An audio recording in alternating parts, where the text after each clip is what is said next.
Vous êtes bien au 1617, le meilleur agent français. Oui. Enfin, le meilleur. C'est pas à moi de le dire. Déjà.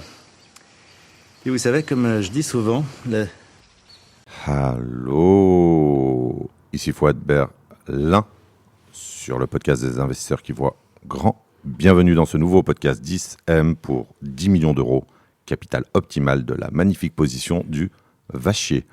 Je suis à Rigatoni en compagnie de mon acolyte Hugo et d'un invité de marque de qualité française, Rémi Double Particule. Bonjour à toutes, bonjour à tous. Heureux de vous retrouver dans ce nouvel épisode du podcast. Pour une fois, comme on l'a dit, en dehors du studio à Punk de Berlin. Cet épisode va être un format que vous connaissez. C'est Faites entrer le pur sang, c'est-à-dire une extraction stratégique d'un livre, pas un résumé, pour décrypter des comportements, mais aussi ce qu'ils produisent concrètement en matière d'investissement, que ce soit en immobilier, que ce soit en bourse. Le livre du jour, c'est L'ego et l'ennemi de Ryan Holiday, publié en 2016. Ce livre est devenu une référence mondiale. Il faut savoir que les livres de Ryan Holiday, c'est 40 millions de ventes dans le monde. 40 millions de ventes C'est énorme. Et je pense que celui-là a dépassé 10 millions d'exemplaires. Donc, le prochain, il a un challenger qui s'appelle Fouad Berlin. Et ils sont passés plus de 300 semaines cumulées dans les listes de best-sellers. Ah, c'est énorme. Ça, c'est l'objectif que tu dois avoir.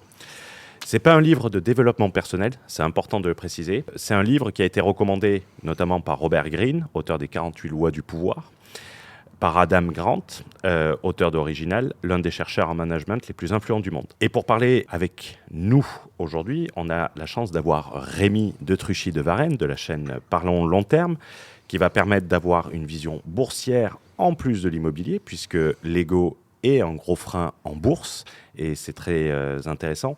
Et on va essayer de faire cette extraction. J'aimerais bien que Rémi, tu nous dises ce que t'as dit ta compagne ce matin, quand tu lui as annoncé le livre qu'on allait voir. Bande d'égocentriques. Vous savez parler de Non, vous-même. elle m'a dit que pour une fois, elle allait peut-être écouter un podcast que j'allais faire parce que nous écouter élaborer. Elle n'écoute jamais tes podcasts. Non. Ah, même non, pas par non. curiosité. Mais là, pour le coup, C'est intéressant. entendre Fouad, Hugo et Rémi élaborer sur la notion de l'ego, ça a piqué sa curiosité. Donc, Toi, voilà. petit égocentrique. Oui, parce que pour la structuration de ce podcast, j'ai essayé de trouver les deux plus gros melons et je vous ai mis face à face. Moi, je suis pas Dit-il. d'accord. Je trouve que. Moi, je suis arbitre. Moi, En toute modestie. je trouve que Rémi est pétri d'humilité, très honnêtement. Je trouve que tu as une capacité à écouter qui est remarquable. C'est quand en fait je t'ai observé interagir. Je me suis permis de t'observer interagir. Et en fait, dans mes masterminds, je t'ai invité plusieurs fois. Quand tu interagis avec une personne que tu ne connais pas, je trouve que tu es dans un mode ultra concentration, une écoute très très active. Et ça, c'est une qualité qui n'est pas. Tu sais, je pense que le plus intelligent, et c'est un défaut peut-être que j'ai, le plus intelligent quand même dans une conversation, c'est celui qui écoute et pas celui qui parle. Ben, il en parle notamment du silence. Tu as deux oreilles pour écouter et une bouche pour parler, agis en proportion. Donc on pourra dire à ta compagne que tu n'es pas pétri d'ego. Vous trouverez en lien sous l'épisode et dans le commentaire mis en avant sur YouTube plusieurs ressources offertes pour aller plus loin, notamment les liens pour suivre Rémi. Vous trouverez également le lien d'une masterclass sur le chiffre d'or, une masterclass d'intelligence financière qui remet à plat 99% de ce qui est présenté sur les réseaux sociaux en matière d'enrichissement. 99%. Putain, Ben, si tu vas sur LinkedIn, c'est 100%. putain, ce réseau qui est devenu insupportable. J'ai mis un peu de modestie dans le 99%. Tu vois. Prudence. J'ai laissé La marge place au d'humanité. doute. La Voilà. marge d'humanité. La marge d'humanité. Donc, commençons par ce livre. Et on va le découper tout au fil du livre. Alors, comme on le dit, ça ne va pas être un résumé, ça va vraiment être une extraction. Et j'aimerais débuter par dire que tout le monde a un plan jusqu'à ce qu'il reçoive un coup de poing dans la gueule. C'est Mike Tyson qui parlait de la boxe. Ryan Holiday, lui, parle de quelque chose de plus insidieux, l'ennemi qui ne te frappe pas de l'extérieur, celui qui vit à l'intérieur et qui te sourit pendant que tu coules. Rentrons dans ce chef-d'œuvre littéraire selon moi. Qui veut commencer ? Rémi, je t'en prie, notre invité de marque de qualité, de haute couture française. Vraiment, le premier point, quand même, qui je pense, est un point central sur lequel élaborer, c'est le risque relatif au succès. Parce que quand on observe plusieurs capitalisateurs, si on peut les appeler, je ne sais même pas si on peut les appeler comme ça, Cash flower dans notre écosystème, on voit des gens avec, d'une part, dans un premier temps, beaucoup d'ambition, ce qui est tout à leur mérite, avoir des premiers résultats, du succès, puis bien souvent on observe une dérive, une chute, puis un retour au standard.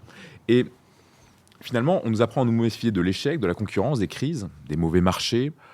On nous apprend à être antifragile face à tout ce qui pourrait nous arriver en tant qu'entrepreneur et investisseur, mais beaucoup plus rarement à nous méfier de ce qui arrive quand tout commence à marcher pour nous. Et quand on commence à avoir du succès, quand on commence à avoir des premiers wins, pour faire un petit anglicisme, l'ego nous murmure tu as raison, tu es spécial, les règles ne Tu es le meilleur. pas vraiment à toi. Tu peux te permettre d'aller dans des lieux qui avant étaient interdits, de ne pas faire de MVP, de déjouer un stratagème qui a été élaboré suite à 7 ans de travail dans un secteur donné.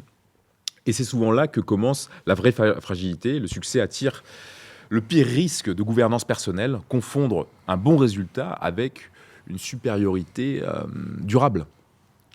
et sous-estimer la chance. Tout à fait. Moi, je pense que... Alors, excuse-moi, tu avais terminé ou pas? Non. D'accord. Je voulais rebondir. En fait, je pense que tu es déjà bien en aval. Moi, je remonterais en fait la chaîne de la réussite bien en amont. Ouais. C'est-à-dire qu'avant la réussite, je pense que le poids de l'ego, il agit sur tous les maillons de la chaîne. Et il commence dès le début. Il y a un chapitre ou deux très intéressant sur le travail. C'est vrai qu'on a aujourd'hui ce qui est vendu sur Internet, qui est devenu la norme sociale, la norme socio-économique, une réussite très rapide, sans travail. On a cette affaire d'agents IA qui travaillent à ta place finalement. En fait, le travail, on a l'impression que depuis 2-3 ans, a été totalement remplacé par l'informatique. Et en fait, le risque de l'ego intervient déjà au démarrage, au début de la chaîne de valeur ajoutée. Et avant même d'arriver à cet état de succès, il y a déjà énormément de gens qui sont frappés par un ego qui les empêche de travailler. Et on avait relevé pas mal de points très importants sur le fait d'éviter de parler d'un projet avant de l'avoir exécuté, de brasser un peu de vent. Je me suis totalement reconnu là-dedans. C'est-à-dire que moi, je prends l'œuvre la plus importante que j'essaie d'exécuter depuis un certain nombre d'années, tout en essayant de me rassurer par rapport à la complexité de ce que j'essaye de faire, avec des gens qui sont infiniment supérieurs à moi sur ce qu'ils ont pu réaliser. Je parle de Karl Marx ou même de Thomas Piketty, etc. Et à un moment donné, je me suis dit, et je suis dans ce blitz où j'y vais très très fort depuis novembre dernier. J'ai passé plusieurs centaines d'heures et je me suis dit, mais oui, non mais ferme-la. Écris, et ça a été abordé plusieurs fois dans ce bouquin. Assis-toi, la feuille elle est blanche, ton objectif c'est de la noircir de qualité. Donc voilà, ça veut dire que la réflexion sur l'impact de l'ego, elle intervient sur toute la chaîne de valeur qui mène au succès, et ensuite, je dirais même qu'elle intervient sur toute la chaîne alimentaire de l'argent. C'est-à-dire que la chaîne alimentaire de l'argent, celui avec un très gros ego et un quotient émotionnel faible, risque de se faire absorber par quelqu'un qui a la maîtrise de son ego et qui a sa capacité à travailler, sa capacité à avoir de l'humilité, justement quand on a un échec. Alors, c'est très intéressant ce que tu dis, parce que je vais apporter une nuance. C'est que je considère que l'ego, au départ, tu en as besoin. Et que, paradoxalement, c'est l'ego qui te permet de débuter et de réussir, et c'est l'ego qui te coule. Le poison est dans la dose. Donc, et dans cette différence subtile entre ego et confiance en soi, et d'arriver à trouver l'entre-deux qui est juste. Il en parle avec justesse aussi. Et avant de parler sur ça, parce que l'ego est quand même une notion abstraite, où les gens peuvent le confondre avec l'orgueil, et c'est distinct, même si ça se rejoint à plusieurs points. Je pense que commençons par la définition de l'ego. L'ego, ce n'est pas la confiance. La confiance est une évaluation lucide de tes capacités. L'ego, c'est une croyance malsaine, selon Ryan Holiday, en ton importance, indépendamment de la réalité. C'est le sentiment de supériorité qui dépasse les limites de ton talent réel. L'ego ne te dit pas que tu es bon, il te dit que tu es exceptionnel, avant même que tu aies prouvé quoi que ce soit. Ce qu'Holliday ajoute est brutal, l'ego est un miroir déformant, il te donne un retour d'informations faussées, déconnectées de la réalité, et le plus dangereux, c'est que tu ne sais pas qu'il te ment. Et je vais prendre une citation pour illustrer. Les personnes qui réussissent et qui ne voient pas ce que l'ego les empêche de faire, car tout ce qu'elles voient est ce qu'elles ont déjà réussi à faire. Et ça, c'est notamment le piège où l'ego intervient, notamment après une réussite, et qui justifie notamment le retour à la case départ sans toucher les 20 000 euros.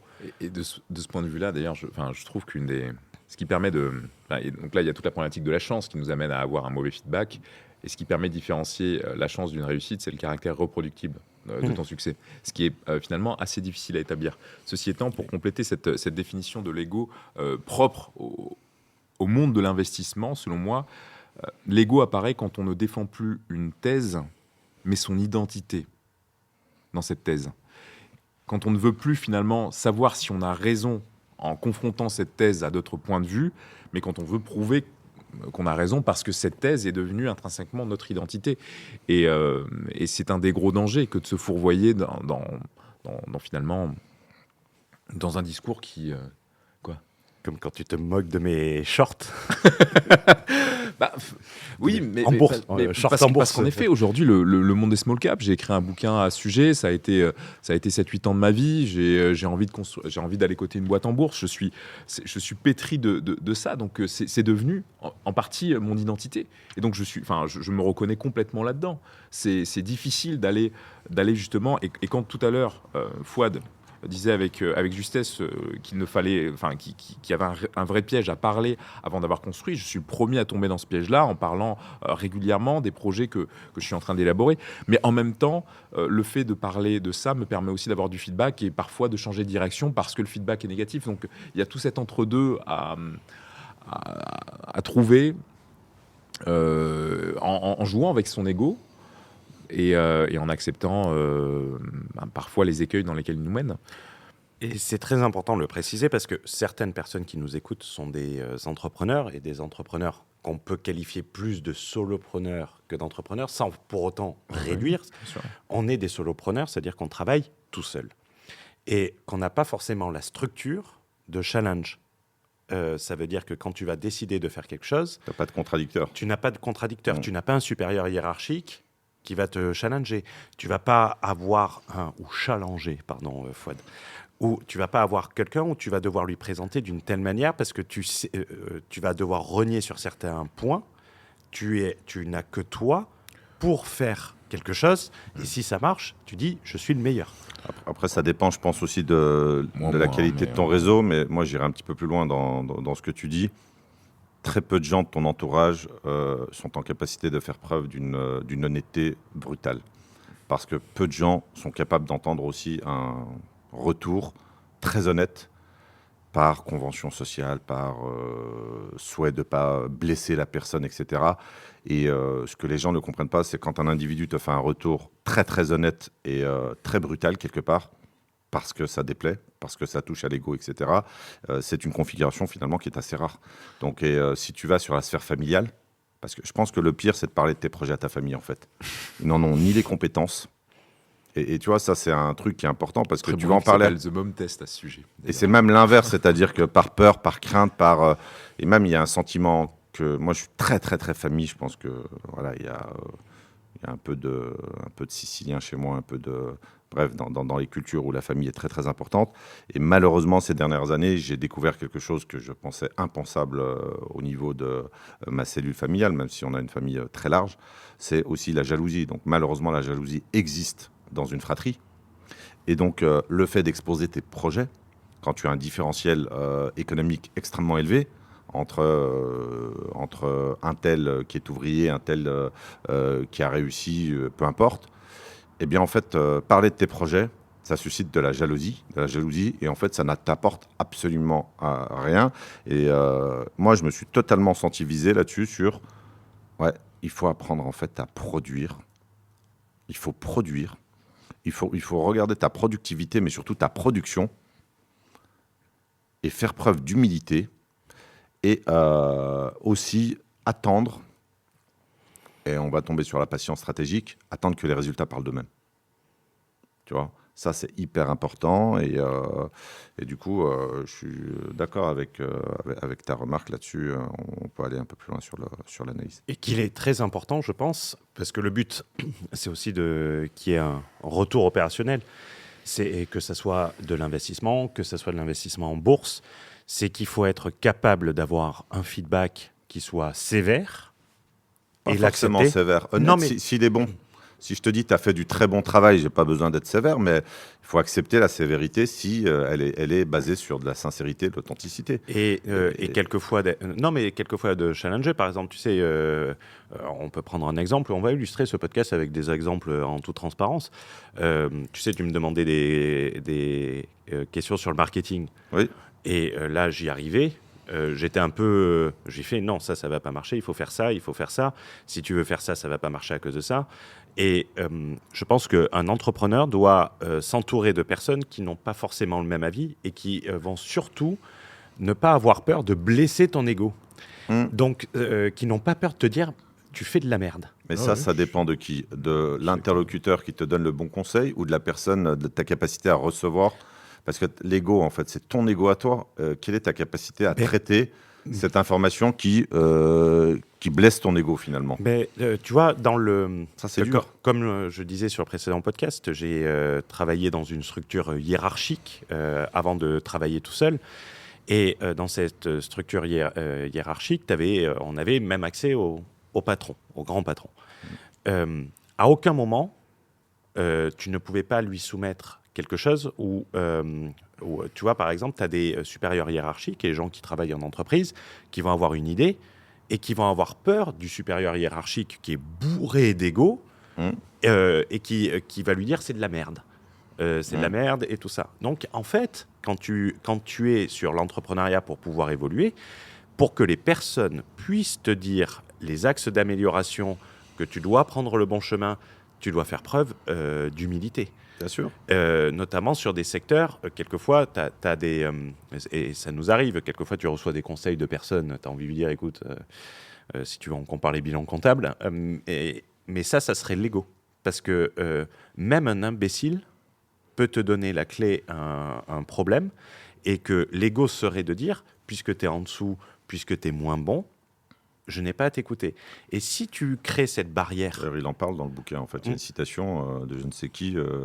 Tu as toujours quelqu'un en face de toi qui est supérieur dans un domaine précis. Ce que j'appelle rester alerte aux signaux faibles. Regardez un exemple du premier trillionnaire du monde, Elon Musk. Rappelle-toi quand tu as l'intervieweur qui lui dit « mais je ne me souviens pas exactement de la scène, donc vous m'excuserez pour ceux qui écoutent le podcast », où il explique qu'il va récupérer ça, et la personne lui dit « et pourquoi vous n'avez pas pensé à récupérer ça aussi ?» Tu sais, il est sur la base de lancement. Et là, tu as Elon Musk, tu le vois hésiter, qui fait « non mais c'est intelligent, on devrait le faire ». Et c'est un simple intervieweur ou un YouTuber. Ça veut dire que la personne la plus riche du monde, qui est, quoi qu'on dise, on peut critiquer, absolument, mais il y a une mesure... Il y a une mesure de la compétence entrepreneuriale à l'argent que tu génères, même si ce n'est pas la seule. Et tu le vois dans cette interview, je pourrais le mettre dans les liens, je vous mettrai ça dans les liens pour aller plus loin en dessous. Tu le vois tu vois Elon Musk qui prend la remarque d'un mec qui est sans doute pas un ingénieur, qui est sans doute rien du tout, et dit... On n'y a pas pensé, mais on va le faire. Ce qui est une preuve d'intelligence. Mais tu vois, si tu reprends le même Elon Musk, j'ai vu une petite interview où il y a une quinzaine d'années, on lui posait la question en fait sur BYD, le constructeur de véhicules électriques chinois. Et là, il se met en fait à avoir un fou rire en se foutant de la gueule de... Enfin, genre, ils font pas des voitures, ces gens-là. Maintenant... Ils sont passés devant en termes de nombre de voitures vendues. Voilà, ça peut se retourner. Ça veut dire que même l'homme le plus riche du monde peut faire preuve aussi d'ego et en fait te foutre de la gueule d'un compétiteur. Et j'ai une autre anecdote que j'ai lue en fait. Non, j'avais lu ça, je sais plus où. Carlos Tavares, en fait, qui était l'ancien PDG de Stellantis, donc de Peugeot notamment. il y a une interview où il essaie de relativiser en disant que Tesla est un compétiteur comme n'importe quel autre compétiteur.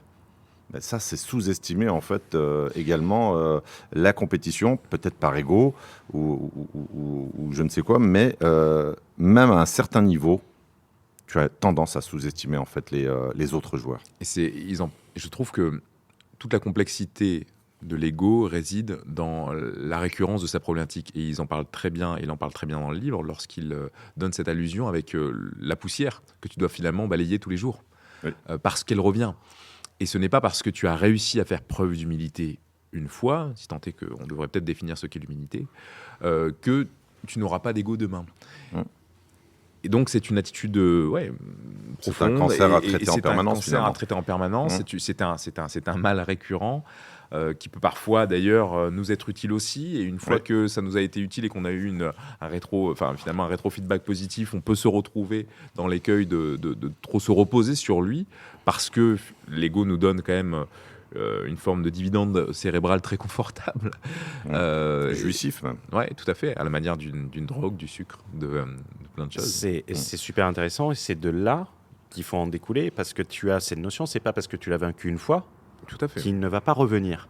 Donc en fait, il faut être capable d'avoir un process de challenge complet qui revient en permanence pour éviter peut-être que tu y es arrivé sur quelque chose, peut-être que tu as réussi à lutter contre ça et que ça t'a permis de faire d'énormes résultats. Et ensuite, il faut être capable, pour continuer, de lutter contre ton ego qui va revenir encore plus puissant. Est-ce que vous connaissez le concept de l'avocat du diable? The Devil Advocate. L'expression oui, mais le concept non. Éclaire-nous. En fait, c'est dans l'une des plus vieilles institutions, le Vatican. C'est la personne qui était payée pour critiquer le choix, tu sais, pour le pape. Et donc, il formulait des critiques contre la sainteté du candidat quand il y a une élection de pape. Et pas par conviction, c'était son rôle. Lors du conclave. Je ne sais pas à quel moment, mais peut-être en amont, mais il était payé pour remettre en question et faire le meilleur choix. Et on est sur une des plus vieilles institutions du monde, quoi qu'on en dise. Et ce plus riche d'ailleurs aussi. Une des plus riches également. Mais ce qui est très intéressant, c'est de voir que ces process, et si on a bien un exemple où l'humilité est presque une vertu, c'est bien dans l'Église. Parce qu'on a l'habitude dans notre génération où on n'avait pas cette éducation de l'Église. Que tu vois sur des gens, j'ai l'exemple d'un entrepreneur qui est âgé et que je trouve remarquable. C'est une personne qui a eu une très très grosse boîte, on parle en dizaines de millions d'euros en 2000, qui a fait faillite et qui est devenu salarié de son plus petit fournisseur. Ça c'est dur. Parce que, alors qu'il avait le jet privé, il était numéro 2 européen, c'est vraiment pas du storytelling à la Oussama Hamar. Et la personne, c'était une religieuse, elle allait à la messe régulièrement, donc elle avait cette culture de l'humilité. Cette culture que, quoi qu'on dise, la religion nous apporte, et beaucoup de choses qui Même se de la perdent aujourd'hui. Non, Je parle au niveau religieux, tu dois te soumettre à la quelqu'un vraie humilité, d'infiniment supérieur. C'est pas la dévalorisation, c'est de rester c'est peut-être pour continuer déjà. Je parlais dans le cadre religieux en fait. Non, dans d'autres religions. Oui, dans toutes les religions, c'est pas monothéistes. C'est de l'apprentissage continu. Tu es dans un processus finalement de quête, d'apprentissage qui peut être spirituel, qui peut être. Enfin, en fait, c'est vrai qu'on peut avoir tendance à, je dirais pas à réduire, mais à réduire l'apprentissage au fait d'assimiler de la connaissance, surtout dans notre position. Alors qu'il y a une forme d'apprentissage qui est la quête spirituelle, la méditation, etc., qui va t'amener à te développer sur un plan cognitif de manière aujourd'hui scientifiquement démontrée et qui est tout aussi noble. J'entends, mais ce que je veux dire par là, c'est que dans une religion, on t'apprend que Dieu est plus grand que toi. Et c'est une manière d'étouffer ton ego, parce que quand tu crois que tu es le meilleur, que tu es le plus grand, on te rappelle en fait, je prends l'islam en fait, qui t'invite à faire 5 prières par jour. C'est ce que j'allais dire, c'est que l'islam c'est la soumission. Non, c'est toutes les religions en fait, c'est que toutes les religions monothéistes, Dieu est plus grand que toi. Dieu est plus grand que toi. Et en fait, qu'est-ce qui pourrait te faire penser que l'ego, je ne dis pas que c'est que ça, mais qu'est-ce qui pourrait te laisser penser que tu es plus grand, que tu es le plus grand, que tu es le meilleur? Ton ego, quelque part. Oui, Ce qui n'est pas incompatible avec je te rejoins tout sur ce que tu viens de dire. Hein. Non, mais je te rejoins sur cette conclusion vis-à-vis des religions monothéistes, parce que fondamentalement, elles sont toutes basées sur l'Ancien Testament, et quand tu reprends en tout cas sur les 5 premiers chapitres, et quand tu reprends les 5 premiers chapitres de l'Ancien Testament avec l'histoire d'Abraham, etc., on est quand même vraiment sur une forme de soumission à Dieu. Quand Abraham doit arriver et mettre son fils en sacrifice. Voilà. Et, c'est un test de soumission. Oui, et que Dieu dit, maintenant je sais que tu crains... Non, ne lève pas ta main sur ton fils, maintenant je sais que tu crains Dieu. C'est la phrase d'Abraham dans l'Ancien Testament, donc on est vraiment sur ce test. Et je pense que l'ego, on parlait de sentiment de supériorité, en fait, l'ego te pousse à te sentir spécial, supérieur aux autres, même si c'est vrai, c'est un sentiment qui ne doit pas être... quelque part ressenti parce que c'est un manque d'humilité et finalement il y a toujours plus grand que toi, quel que soit le domaine. Pourquoi tu me regardes en disant ça? Tu t'attendais à ce que Ceci étant dit, est-ce que tu me pourrais quand même posterne faire une petite digression froide juste pour le plaisir sur la différence que tu fais entre ego et supériorité morale? Je dirais pas supériorité morale. Après, on a un point de désaccord. La morale, on avait fait un podcast, on n'était pas d'accord sur la morale et sur la définition de la morale et sur la définition de l'éthique. Pour moi, l'éthique relève de l'individu et la morale, finalement, est totalement, quelque part, objective, imposée par un groupe, par une société, etc. Non, la supériorité intellectuelle... je pense que je choque personne si on dit que... il y a quand même une moyenne intellectuelle, quelque part aussi, qui est un peu la définition du QI, hein, donc on est à 100. Il y a quand même une minorité d'individus qui ont une intelligence qui est strictement supérieure à la moyenne. Et tu vois, le fait de dire ça, ce n'est pas manquer d'humilité ou d'ego, c'est-à-dire qu'on est pratiquement dans le constat sociologique. Tu as je pense qu'il y a toujours dans des sociétés comme les sociétés occidentales, une poignée d'individus à l'intelligence supérieure qui font avancer la société. On parlait d'Elon Musk, ça reste un gars qui envoie des fusées, qui les rapatrie sans les détruire, et personne ne peut contester en fait son intelligence qui est supérieure à la moyenne. Donc je pense que l'écueil, c'est de penser que tu es suffisamment intelligent pour arrêter de te former, de progresser, etc. Je pense que ça, c'est un jeu infini, en fait. Hein. Le capital humain est un jeu infini. Maintenant... penser que tu es plus intelligent. Pour être brutalement honnête à ta question, je pense que je suis beaucoup plus intelligent que la moyenne. Mais je passe mon temps à... Mais est-ce que c'est faire preuve de manque d'humilité? Tu vois, le problème dans la culture française, et là on retombe dans le religieux, c'est qu'on a façonné l'individu à la soumission, à la fausse humilité. Je passe mon temps à lire, à écrire. Encore heureux que je me pense plus intelligent que la moyenne. La moyenne qui étymologiquement est la définition de la médiocrité. Comment un individu, je ne dis pas que je suis le plus intelligent du monde, je ne le pense pas un quart de seconde, mais me penser plus intelligent que la moyenne ne nourrit pas mon ego, c'est une conséquence de l'entraînement quotidien de mon esprit. Et j'ajouterai un point en fait qui m'a toujours en fait marqué. Les gens sont omnibulés par leur physique. On est sur une société d'apparence, tu sais, sur Instagram, etc., tout le bazar.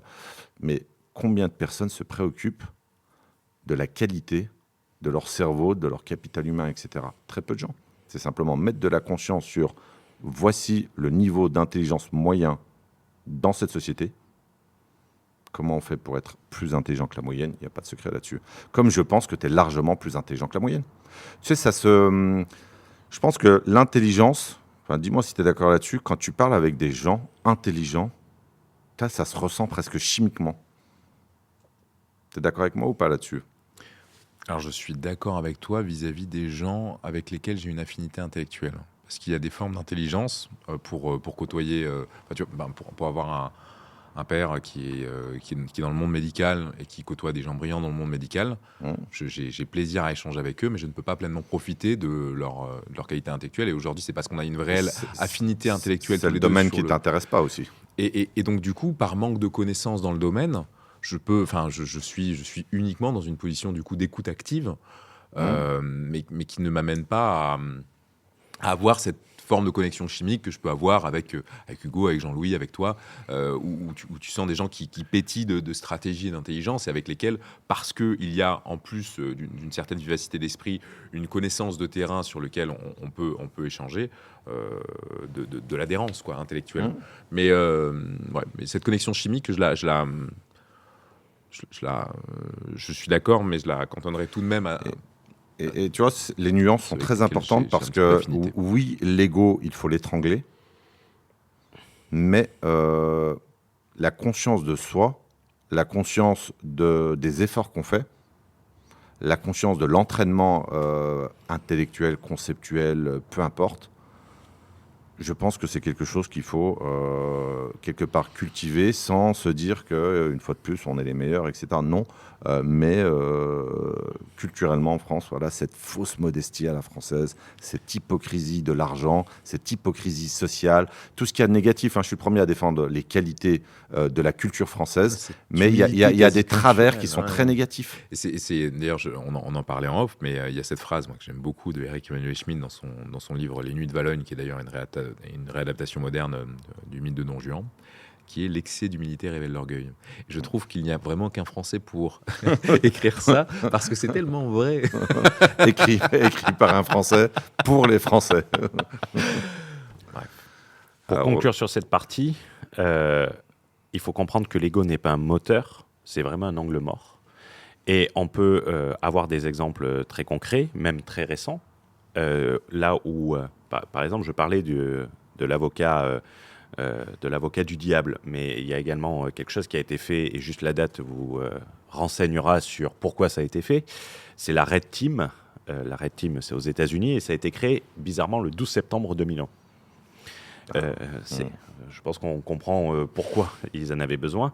C'est au lendemain des attentats où le directeur de la CIA a créé une cellule spéciale d'anticonformistes pour challenger les personnes. Pourquoi ? Parce que ils avaient l'information qu'il allait y avoir quelque chose, mais je disais non, c'est pas possible, on est trop fort. Le cas aujourd'hui sur la guerre en Iran. Tiens, j'allais rebondir là-dessus, c'est un manque d'humilité, et c'est un excès d'écho. Et de connaissances culturelles aussi du peuple perse. Hein. Oui. Il y a deux choses qui sont intéressantes sur ça, c'est que, et c'est très important parce que ça revient sur un process anti-égo, et c'est un process d'illustration de ce que je disais, en quelque sorte, de dire il faut accepter que tes équipes puissent te critiquer et te remettre en question. Tu penses que quand Trump arrive et que tu as un général qui dit écoutez, là, on va pas y arriver, on va se prendre une déculottée, ils vont tout bloquer, on va passer pour des cons. Tu penses que le mec, il allait se faire virer avec un tweet, quoi. Et ça, c'est très important. Si tu n'admets pas la critique, que tu n'admets pas la remise en question, que les personnes autour de toi te prennent comme quelqu'un, il faut surtout pas lui dire parce qu'il va mal réagir. Les personnes vont te laisser tomber. Et des exemples comme ça de personnes qui se sont, que ça soit des politiques, que ça soit des chefs d'entreprise, en bourse, Newman, WeWork, je pense pas qu'il avait les gens autour de lui qui lui disaient que ça. Donc c'est des choses très importantes. Et la première étape, c'est d'essayer de mettre des process pour éviter l'ego, pour éviter cet angle mort.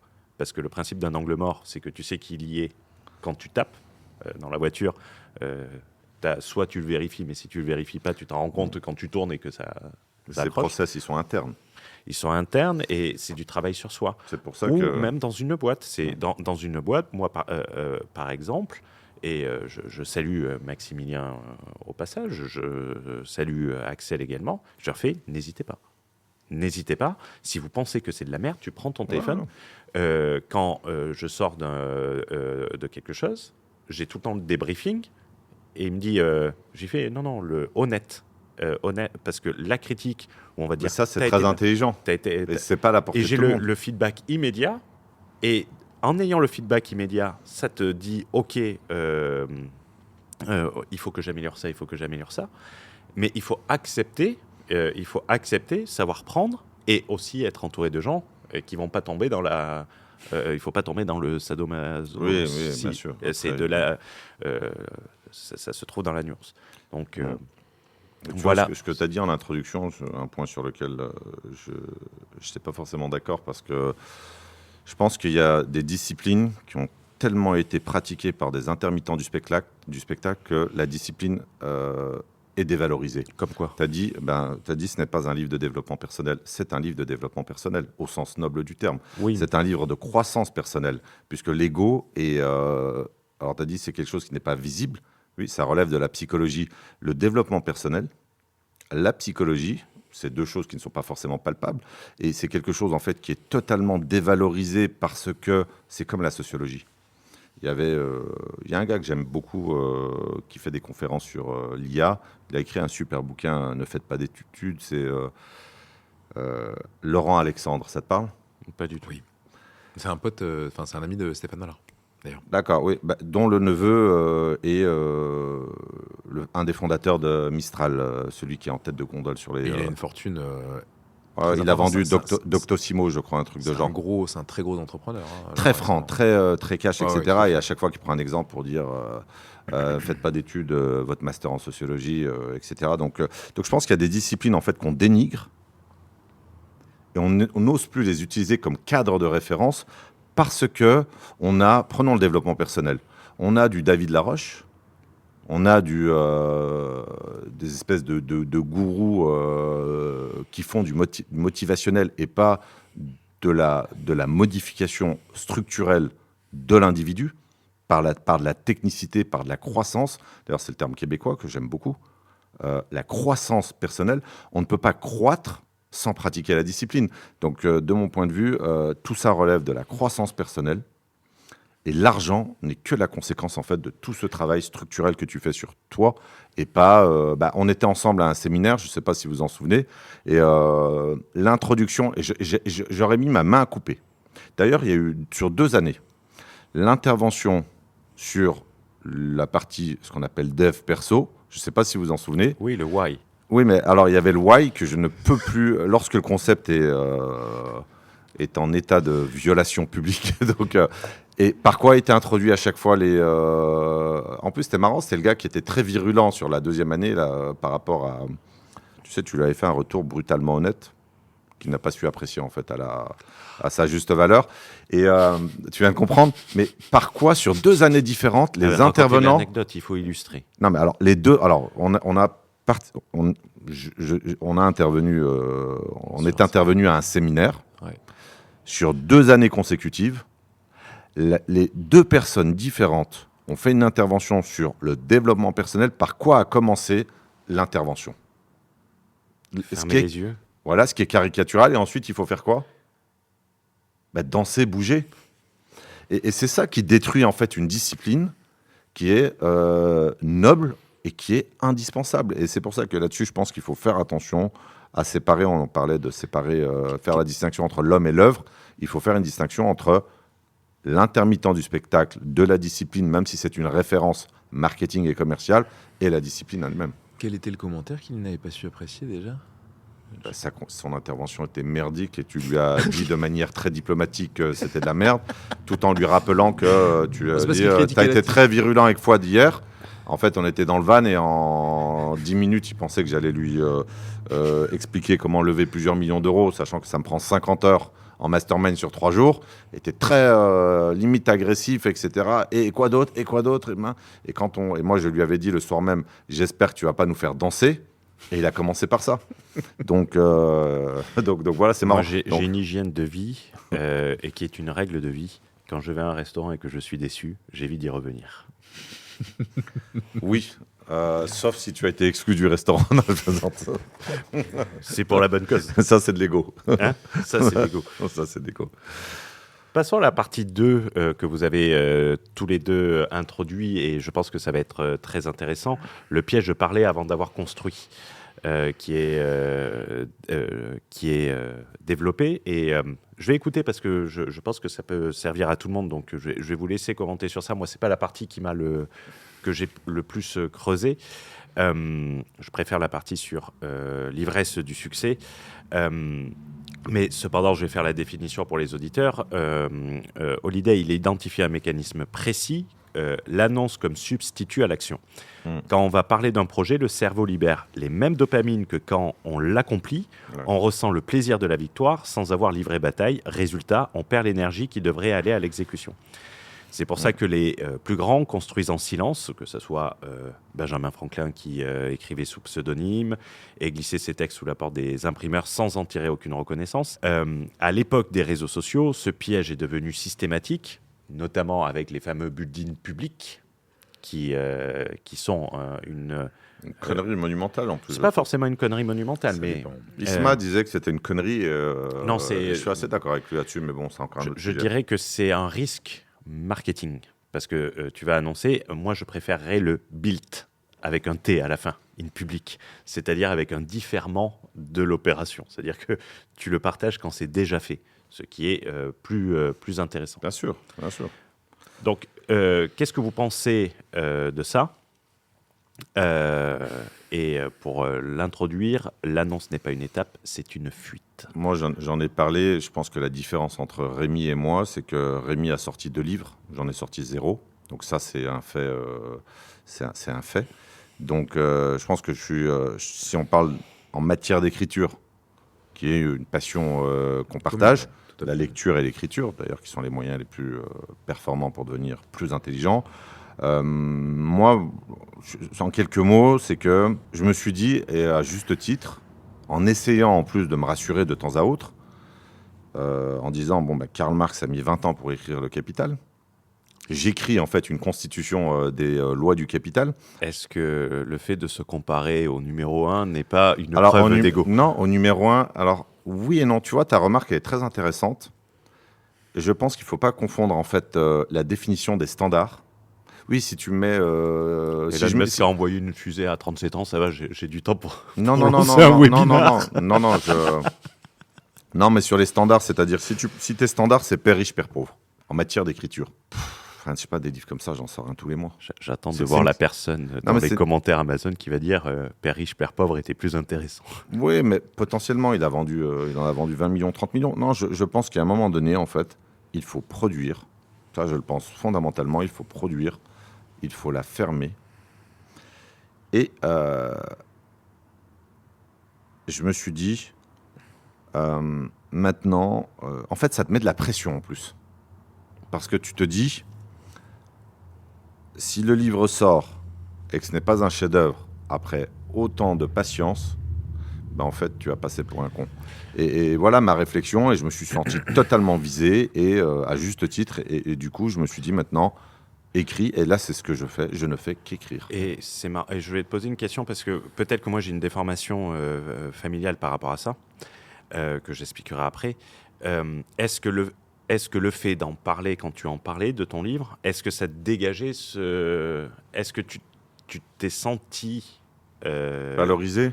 Pas valorisé, mais est-ce que ça te faisait plaisir d'en parler, de voir les gens que ça intéressait, et est-ce que en fait ça t'a pas mis plus de pression pour le sortir et non, augmenter le perfectionnisme? Il y a un truc hyper important en fait. Moi, je trouve qu'on a perdu en fait dans les sociétés contemporaines. Puis là, j'ai vu occidentales, enfin notamment françaises, les résultats du bac. Là, il y avait une question combien font 4 x 5.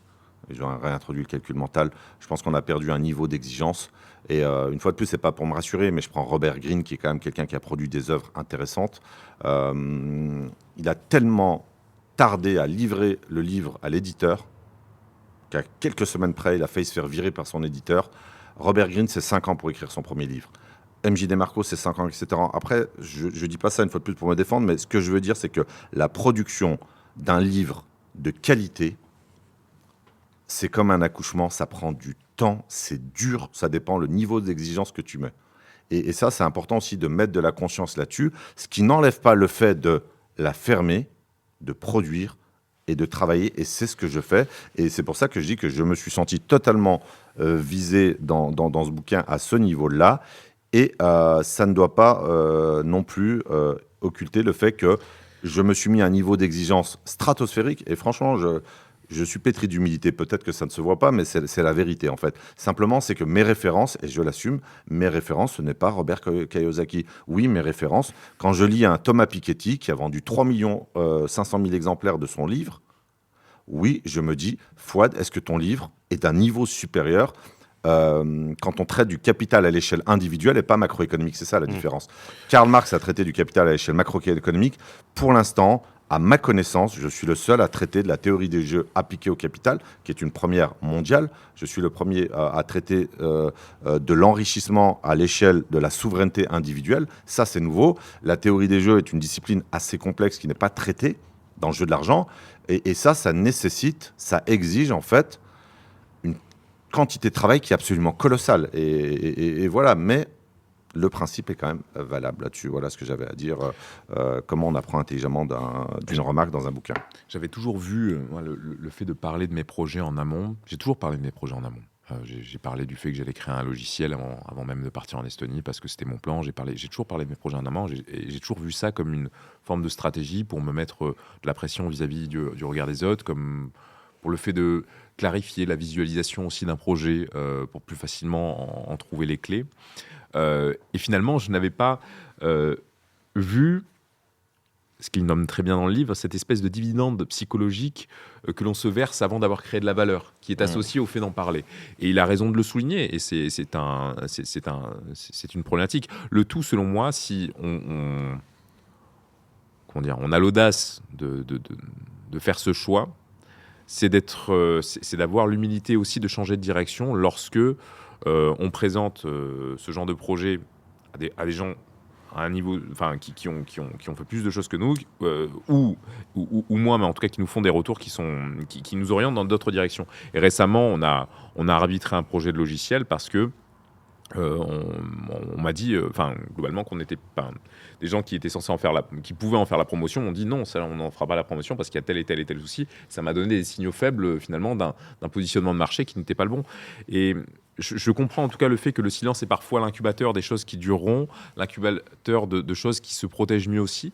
Je me suis créé beaucoup de concurrents en ayant une attitude très ouverte vis-à-vis de mes business, mais après, il faut aussi, je pense, comment dire,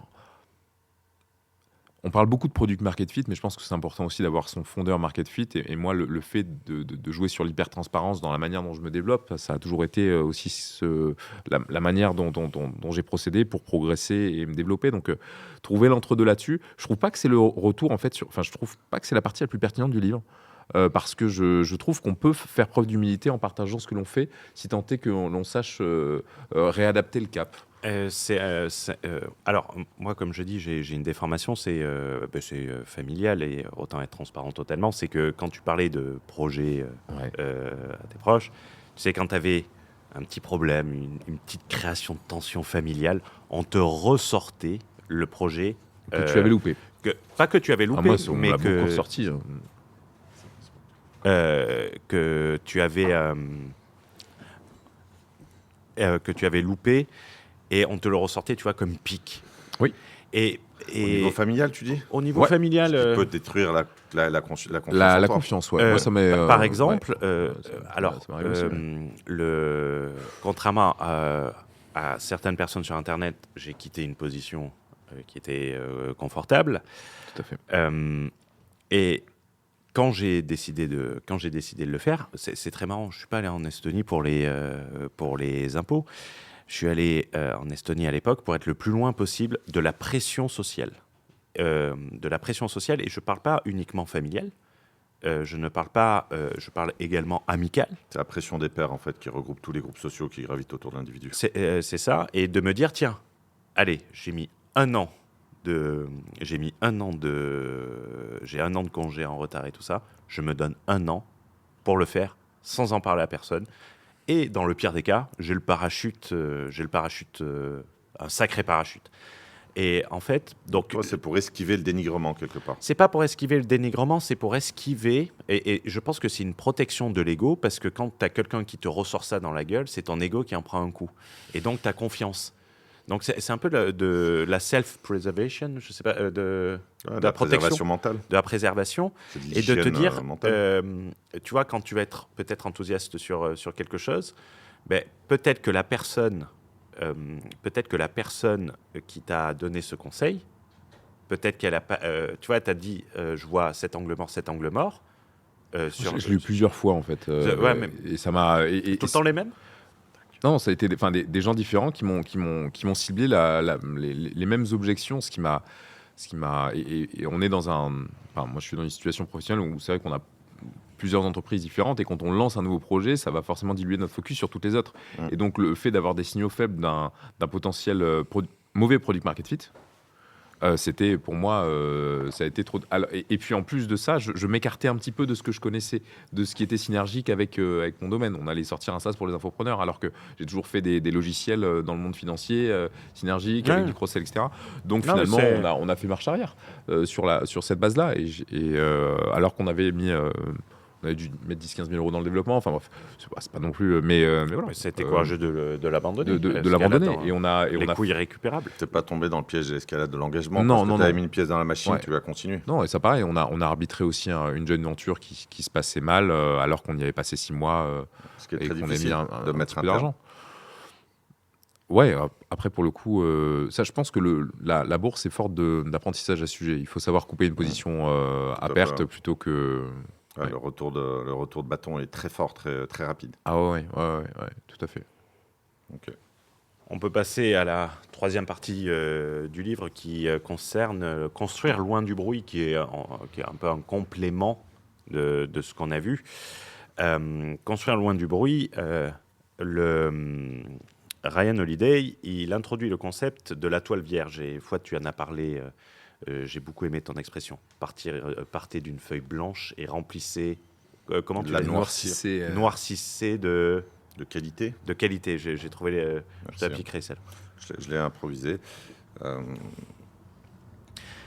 Celui qui ouvre la voie en faisant les tâches que personne ne veut faire, en servant avant de commander, en apprenant avant de prétendre, c'est lui qui finit par contrôler la direction. Qu'est-ce que vous en pensez? On peut prendre l'exemple qu'il évoque, qui est parlant, qui est celui des 4 Super Bowls de Bill Belichick. Bill Belichick, il prend cet exemple où il a commencé sa carrière comme bénévole. Il faisait au départ de l'analyse vidéo que personne ne voulait toucher. Et il réclamait, pendant que ses pairs se croyaient trop importants pour ses corvées, lui devenait le meilleur dans un domaine que personne n'avait vu venir. Et pour adapter les stratégies d'une équipe... Il y a un film qui a été fait là-dessus, je crois, Le Stratège, avec Brad Pitt. je ne l'ai pas vu. Il me semble très intéressant. Pas de précision particulière? Non, moi, ce qui m'a interpellé, je ne sais pas si c'est sur le... Ce qui m'a interpellé, c'est le chapitre sur l'éternel étudiant. Et c'est vrai que l'ego, on le voit en fait dans la formation immobilière. L'éternel étudiant, en fait, celui qui apprend en permanence par rapport à des objectifs qui peuvent évoluer. Et ça, c'est quelque chose, en fait, qui est à rapporter avec l'humilité et avec un certain nombre d'autres éléments. L'ego, ça empêche d'apprendre. Parce qu'on pense qu'on est le meilleur, qu'on pense qu'on n'a pas besoin d'autres personnes, on n'a pas besoin d'autres stratégies, d'autres techniques, etc. Et j'ai plusieurs fois rencontré des individus intéressés par mes services et finalement, alors mon discours n'est pas genré, mais madame dit à monsieur, moi je pense que tu n'as pas besoin de lui parce que finalement tu as déjà fait 2 millions comme ça sans comprendre qu'on était dans un contexte d'open bar, c'est-à-dire que tu avais accès au crédit de façon extrêmement facile durant les 30 glorieuses du prêt immobilier, l'âge d'or du prêt immobilier. Et donc le fait de ne pas être un éternel étudiant, d'avoir cet ego en fait qui t'empêche d'apprendre, ça c'est très problématique, ça revient souvent en fait dans le bouquin. Et l'idée qu'on sait tout, qu'on n'a pas besoin en fait éternellement. La connaissance c'est un jeu qui est finalement infini, perpétuel. Et cette idée je la trouve assez intéressante parce qu'en fait en science de l'enrichissement, tu ne gagnes jamais, tu n'arrives jamais en fait au résultat final qui n'existe pas en fait tout simplement. Cette notion, tu vois, celui qui ouvre la voie, finit par contrôler la direction. Je trouve qu'elle est difficile à commenter, sachant qu'on est tous les trois des gens qui avons dans nos secteurs respectifs un peu ouvert des voies tu as ouvert la voie de certains pays à l'expatriation et aujourd'hui des gens te copient. Et tu es, tu es quelqu'un qui ouvre des voies. Pareil, dans ta manière originale d'avoir eu cette approche, tu as également sujet au même genre de choses, Fouad, et je le suis aussi. Peu de personnes parlaient de small cap et aujourd'hui la plupart des leaders des small cap sont des gens que j'ai formés et j'ai été aussi et j'ai été plagié sur d'autres choses. Et je vis ça avec beaucoup de paix et de reconnaissance. Au contraire, je trouve que c'est quelque chose, c'est de la gratification, mais c'est difficile de commenter. Pour le coup, je trouve ce passage-là, sachant qu'on est dans cette situation où, à certains égards, on a quand même défriché certaines choses sur le marché français. Construire loin du bruit va faire un peu référence, en quelque sorte, à la psychologie des foules. Si on s'y pose. Et j'aimerais faire une référence avec le livre Zero to One de Peter Thiel, où il dit que, il appelle ça le secret, ça ferait presque marketing. Il dit que les meilleures opportunités en business comme en investissement sont celles que personne d'autre ne voit encore et qu'on ne peut voir ce que personne ne voit si on réfléchit en silence loin du consensus. Et ça rebondit un peu sur le logiciel que tu as abandonné. Ouais.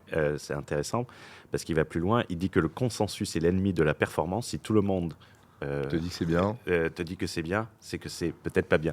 Ouais. Donc peut-être que c'est parce qu'on t'a dit que c'était pas bien que ça pourrait être bien. Et ça, je trouve ça, je trouve ça intéressant.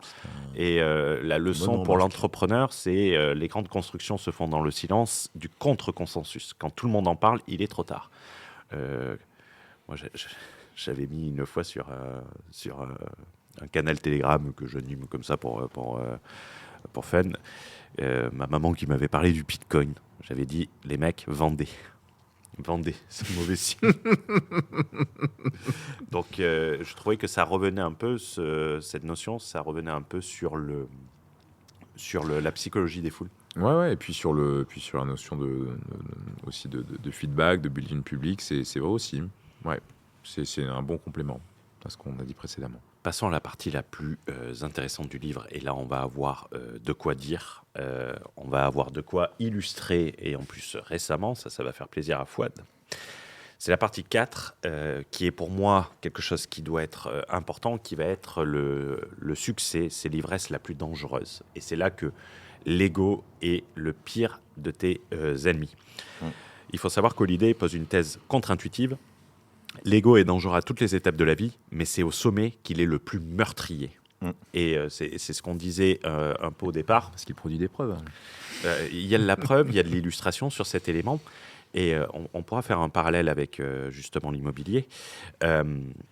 L'ego va être nécessaire pour commencer, mais l'ego, c'est ce qui va te flinguer quand tu vas être au sommet. Il peut pointer tes victoires et dire, tu vois, j'avais raison, tu es exceptionnel. Qu'est-ce que vous en pensez ? Parce que c'est là que les grands tombent. Napoléon, Howard Hughes. Newton, Newton, c'est par ego aussi qui va tomber dans l'écueil de la première grande bulle de la compagnie économique, qui était la compagnie des mers du Sud. Et il va finir ruiné. Qu'est-ce qu'on peut dire sur ça ? Moi, je ferai je vais translater sur le domaine qui m'intéresse le plus, à savoir le capital. Je pense que quand tu as atteint un niveau de capital que je juge optimal en zone occidentale, aux alentours, on va dire, de 8-10 millions d'euros, je pense que là, si tu n'as pas compris que l'ego est le cancer du capital, c'est-à-dire que l'ego va ronger ton capital, tu vas en fait prendre des risques sur ta capacité en fait à rester à ce niveau de jeu pour une durée indéterminée. L'ego, en fait, il intervient à 2 phases, je pense. La première phase qui est l'accumulation du capital, c'est-à-dire que l'ego freine l'accumulation du capital. Comment est-ce qu'il le freine ? Dès que tu commences à gagner un petit peu plus d'argent, tu augmentes ton style de vie, ton niveau de vie. Tu te dis que finalement, tu vas tomber dans le piège du nouveau riche, etc. À chaque fois que je vois des individus acheter une Rolex ou acheter une Lambo, je sais exactement que c'est des gens qui vont être rongés par l'ego, par la revanche sociale, par tous ces concepts qui finalement détruisent du capital. Donc, premier point, je pense qu'avant d'arriver au sommet, l'ego va freiner ton accumulation du capital qui va te permettre en fait d'arriver à cet optimum de Pareto. Et une fois que tu es là-dessus, Là, je pense que là où on est d'accord, c'est que c'est exactement à ce moment-là que l'ego peut faire mal à ton capital. Et de mon point de vue, il n'y a rien de pire pour un affranchi, pour un indépendant, que de perdre son capital. Perdre son capital, c'est perdre sa souveraineté individuelle. Et donc, ce moment-là, je trouve qu'il est absolument crucial.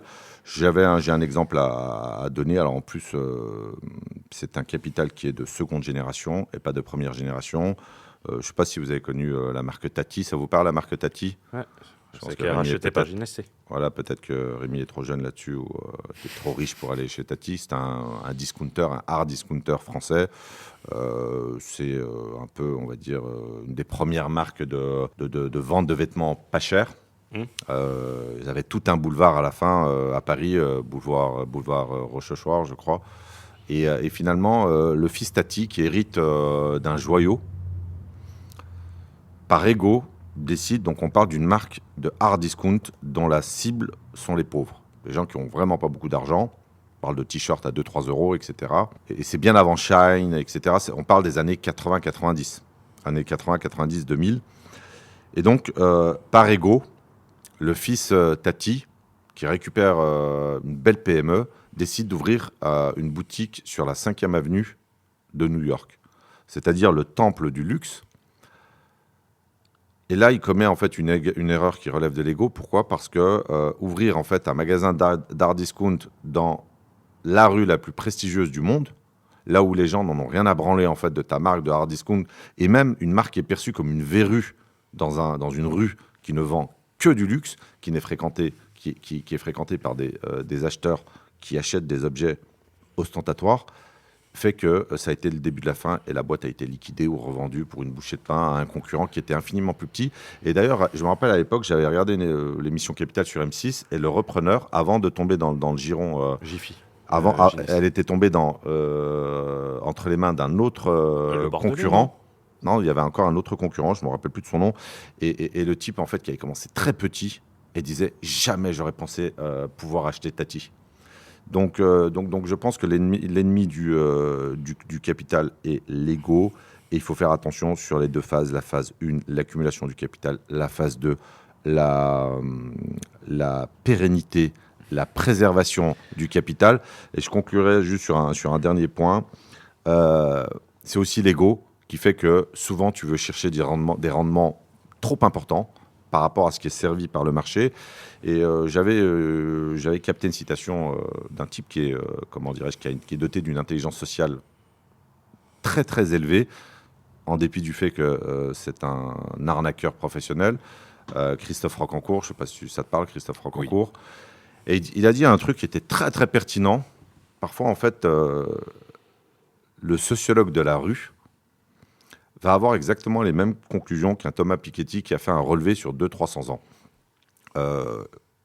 Christophe Rocancourt dit « Le point commun entre tous les gens que j'ai arnaqués est qu'ils exigeaient plus de rendement que ce que peut servir le marché.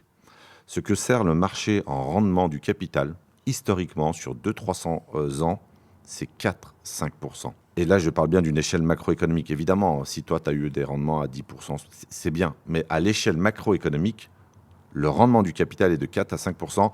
Et si tu penses que tu es beaucoup plus intelligent que le marché, ce qui peut arriver, mais si tu joues au jeu du rendement alors que tu as déjà constitué un capital qui est très important, là, c'est ton ego qui va aller chercher de la surperformance et tu risques en fait de te faire arnaquer, non pas par Christophe Rocancourt, mais finalement par ton ego, par toi-même. Et ça, c'est un danger qui est très, très présent. D'ailleurs, pour reprendre aussi, dernier point là-dessus, Tougan, qui a fréquenté une grosse partie de l'industrie des gens qui vendent de la formation, donc créateurs de contenu, etc. Et donc, je lui avais posé la question, il y a vraiment tant de personnes que ça qui ont gagné de l'argent et qui ont tout cramé? Il m'a dit quasiment tout le monde. Donc ça montre que cette question, en fait, elle est fondamentale parce que perdre son capital, c'est perdre sa liberté. Et en phase 2, le capital le plus rare, finalement, c'est pas l'argent, c'est la capacité à ne pas se mentir quand tout le monde commence à croire en notre légende. Et ça, c'est dur. Donc tu es dans l'ego, dans le statut, quelque part. Et c'est quelque chose qui est intéressant pour faire un lien avec, tu vois, par exemple, l'immobilier ou l'investissement long terme. Ce que j'aime bien en immobilier, c'est que demain, tu peux être multimillionnaire mais en actif net. Ça veut dire que tu ne peux pas prendre la carte de ta SCI, même si ton actif net il est de 3-4 millions d'euros, pour aller acheter la Lambo à 400 000. Oui, parce que tu ne vis pas de l'immobilier, tu t'enrichis. Tu t'enrichis. Et en fait, ça te permet peut-être de passer cette étape-là, où... Mettre des garde-fous. L'illiquidité est un L'illiquidité garde-fou. est un garde-fou. à Et c'est fait. très intéressant parce que j'avais fait un lien sur notamment la fiscalité, qui est pour moi un créateur d'illiquidité. Si demain, je disais en fait, qu'est-ce qui t'empêche de dépenser ton cash quand tu as de l'argent? C'est soit une énorme rigueur, tu vois, de te dire, OK, je construis. Soit un biais fiscal, parce Soit que tu un n'as pas biais envie de te fiscal, faire imposer. Tout à fait. Et en fait, je disais, le problème de Dubaï, c'est qu'il n'y a aucun frein entre le compte de ta Il société n'y a pas d'intercalaire. et ton compte perso. C'est-à-dire que juste. la Rolex, à 20 000 balles, c'est juste un virement de 20 000 balles sur ton compte perso et tu vas acheter la Rolex. En France, C'est une tu vas- distribution de dividendes en amont. tu vas acheter la Rolex, ben, tu vas sortir 50 000. Et là, tu vas te dire, putain, les 30 000, je préfère les mettre, par exemple, dans le développement d'un truc qu'avoir la Rolex. Et je me demande si le fait de retirer ces barrières, si en fait cette barrière fiscale dans des pays fiscalisés ne va pas créer une barrière à l'ego où tu vas te dire non, là c'est trop tôt, ça va me coûter trop cher, est-ce que je peux le faire? Et parce que l'ego quand tu as la réussite. Bon, tu me diras, il y a des gens en France, et notamment, on peut le citer, hein, il en a parlé dans sa vidéo, Christopher Van Gen. Bon, il était en France, il a retiré, on voit où il a fini. Non, mais c'est Il dit lui-même qu'il a pris la grosse tête. au sommet, la grosse tête, où il a voulu changer d'apparent changement de communication. Oui, il a pris une direction artistique pour Pour aller dépenser 85K chez Légende. et 400. Ce qui n'est pas forcément un mauvais investissement, mais qui n'était pas indispensable dans son cas, non, mais surtout que sa DA a coûté 400 000 euros. Je veux dire, si tu bosses pas chez Chanel, tu as aucune légitimité à prendre un budget de 400 000 euros pour définir une direction ça, artistique. Il a c'est le droit le de tomber amoureux de sa directrice artistique. Mais... Ah, ça, c'est encore autre chose. Ce sont des frais professionnels. Alors, ce sont des frais. Et c'est C'était marrant, un homme. c'est marrant parce que tombe amoureux d'un homme. l'ego dans cette situation, et on en avait parlé, et on l'avait étudié avec toi, la psychologie de l'argent, il me semble. Tout à fait. Donc on mettra le lien également en dessous, n'hésitez pas. Et dans la psychologie de l'argent, moi, c'est des choses qui m'ont marqué parce que mon mentor disait deux phrases. Il avait repris cette phrase de la psychologie de l'argent dit différemment, c'est que moi je disais, mais comment des mecs qui ont fait ce qu'ils ont fait, comment ça se fait qu'ils échouent autant sur un autre projet? Il avait dit parce qu'ils sous-estiment le facteur chance dans leur première opération et surestiment leurs compétences. Exactement ce que dit là. Et c'est pour ça que ce livre m'a marqué parce qu'il m'a illustré ça de manière plus concrète sur une expression. Et une autre expression, c'est pour ça que j'ai acheté ce livre à la base. Je ne connaissais pas du tout Ryan Holiday. Mon boss avait comme phrase, et j'ai déjà répété, la peur comme moteur, l'orgueil comme cercueil. Qui revient un peu sur ça. Et en fait, quand tu prends ces deux composantes et que tu les mets sur des personnes de notre industrie, déjà, il y a une confusion, et on en parlait juste avant de commencer, de la CDIsation en fait, de leur activité. Ils sont entrepreneurs, mais ils pensent que c'est un CDI, un contrat à durée indéterminée, avec 2 mois de chômage en cas d'échec. L'illusion. Ou pire, parce qu'ils sont passés de 5 000 à 10 000 à 20 000, ils se disent qu'à la fin de l'année, ils seront à 100 000. Ouais, Tout à fait. et ça, j'ai des histoires de personnes où c'est impressionnant. Je ne peux pas les citer, je suis quand même soumis à la confidentialité. Courbe en cloche. Ah non, là, c'est plus qu'une courbe en cloche. C'est la courbe en cloche et la cloche qui tombe du clocher, quoi. Et je m'étais dit, OK, tu as gagné des sommes astronomiques en e-commerce, donc tu as la compétence pour le gagner. Et en fait, non, c'était une pure chance. Ils ont été incapables de le refaire. Mais, et on parle de millions d'euros en mensuel. Donc, Ouais, c'était du e-commerce. Tu vois, j'étais à un séminaire et je discutais avec un type qui avait fait une espèce de casse du siècle sur la formation en colocation. Et le type, à un moment donné, bon, il a dû prendre, je sais pas, il a dû prendre 5, 6, 7 millions d'euros en 2018, 2019, 2020, etc. Et là, en fait, on parlait de long courrier. Je lui expliquais que depuis très peu de temps, je pouvais me permettre de voyager en première classe parce que... En En business. business, tu veux dire. en business, pardon. Ouais, en business. Calme-toi. Ah non, je veux dire en business, en classe affaires. Et là, il me dit... Donc moi, je lui expliquais en fait que j'avais une vision capitalistique des choses, etc. Et que je ne m'autorisais pas à voyager en classe affaires, malgré ma taille et mon gabarit. Et lui, il me dit, en fait, exactement l'inverse. Il me dit, en fait, moi, je voyageais tout le temps en business, machin. Et depuis que tout ça s'est arrêté, je suis obligé de voyager en classe éco. Et donc, ce qui est marrant, façon de parler, en fait, c'est qu'en fait, il a fait le chemin inverse. Et donc je me suis dit, mais quand tu joues au jeu de l'argent, tu ne joues pas au jeu du capital. Et pour reprendre le cas des gens qui vont s'expatrier pour des raisons purement fiscales, ce n'est pas pour se constituer un capital, c'est ça qui est un petit peu affligeant, malheureusement, c'est pour consommer plus. Je ne dis pas que c'est le cas de tout le monde, mais échapper à une fiscalité qui est lourde pour capitaliser, c'est très intelligent. Et encore que c'est discutable par rapport aux possibilités de s'enrichir en France. Mais échapper à une fiscalité française pour consommer plus, c'est complètement con. Mais parce que tu transformes l'impôt en consommation. Voilà. Et le capital également. Et tu regardes autour, hein, même sur des exemples. Moi, j'avais en tête quand j'ai fait cette vidéo qui était faite en mai de l'année, il y a 2 ans, pas l'année dernière. L'année dernière. J'avais fait le 0% est un frein à l'enrichissement et j'avais en tête une personne qui était partie à l'île Maurice, qui était un entrepreneur et où en fait, certes, son niveau fiscal avait sacrément baissé, mais son niveau de dépenses avait Explosé. s'était multiplié.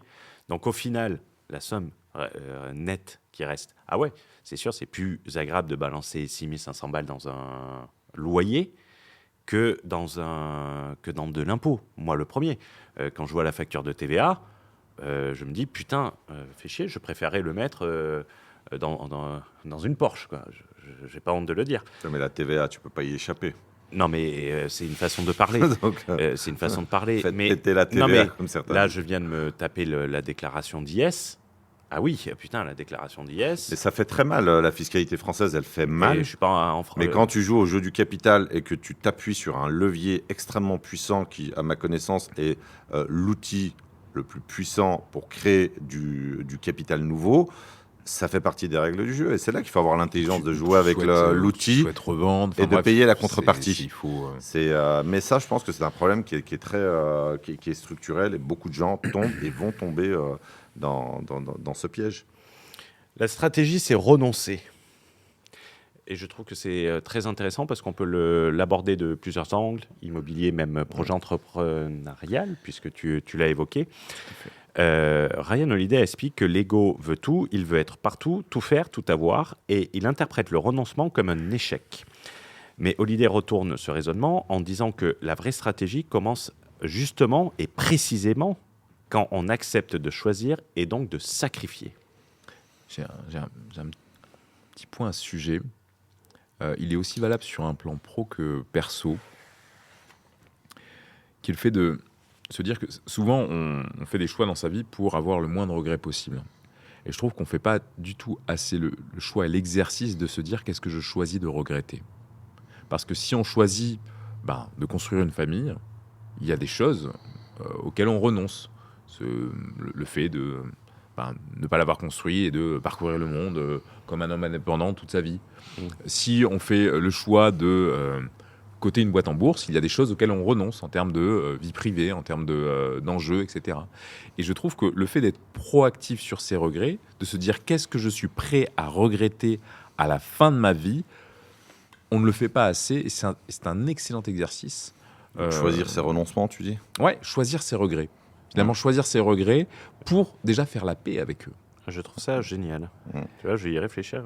Et moi, cette notion de renoncement, elle m'a rappelé ce prisme-là sur lequel j'essaie d'être proactif depuis quelques années et qui m'a beaucoup aidé dans le fait de faire le choix de me fiancer avec ma compagne, dans le fait de vivre certains rêves et d'accepter de renoncer à d'autres.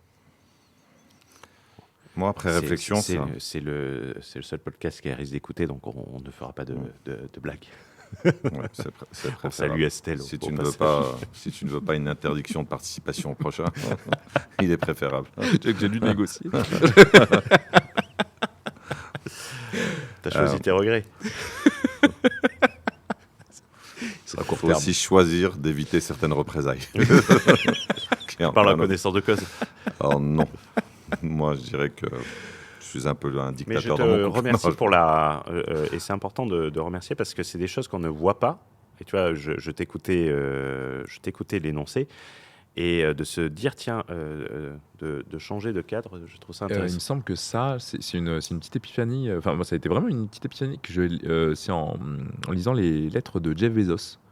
Que j'ai eu, ça fait partie de ces frameworks. Je vais le noter. Et il me semble que c'est pour rendre à César ce qui est à César, il me semble que c'est via Jeff Bezos que j'ai. Parce qu'il y a des personnes, il y a des personnes qui le subissent très mal. Et moi, j'avais l'habitude de dire les pires conducteurs sur la route, c'est les conducteurs de Renault Scénic. Parce que c'est le mec qui voulait acheter la sportive et qui a dû être obligé de passer sur le mode bus familial. Et les mecs, c'est les mecs les plus agressifs. C'est petite étude sociologique conduit sur plusieurs milliers de kilomètres. Très agressif, un conducteur de Renault Scénic. Je te verrais bien fois dans Renault Scénic. Comment dirais-je, le véhicule a été relayé au néant chez moi, donc ça n'a plus d'importance. Renoncer, en fait, c'est vrai que j'ai réfléchi à la question. En fait, il y a quand même beaucoup de renoncements. Renoncer à la gratification immédiate pour préserver la vitesse d'accumulation du capital, ça c'est un premier point. Renoncer à la business, c'est un choix. Tu peux flamber, tu peux flamber 30, 40, 50 K, comme le ferait n'importe quel nouveau riche, mais au détriment de l'accumulation du capital et de toute la souffrance et la pénibilité qui arrivera au moment où tu as le plus besoin de ton capital. Et ça, c'est important, en fait, parce que c'est vrai que quand tu as 20, 30 ans ou 40 ans, on va dire dans la trentaine, tu ne te rends pas compte, en fait, que le moment précis où tu as besoin de jouir du rendement de ton capital, c'est probablement vers la cinquantaine, la soixantaine, là où tu as peut-être moins envie de te faire chier à bosser, etc.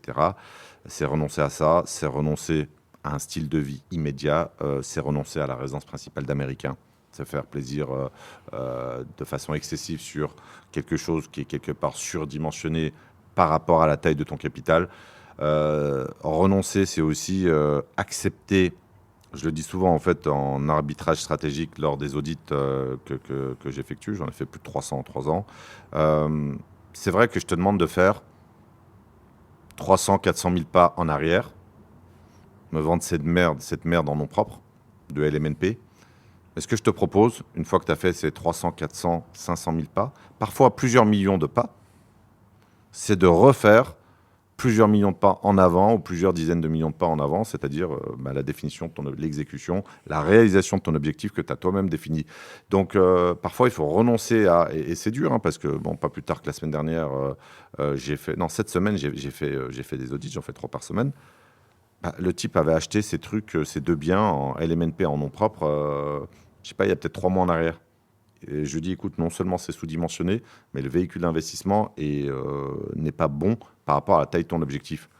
Donc tout ça, je pense qu'il faut avoir en fait l'humilité de se dire que je dois renoncer à des choses qui ont été mal faites et je dois aussi avoir la patience stratégique de renoncer à un confort immédiat qui consiste à jouir immédiatement, en fait, non pas du rendement du capital, mais de ton capital.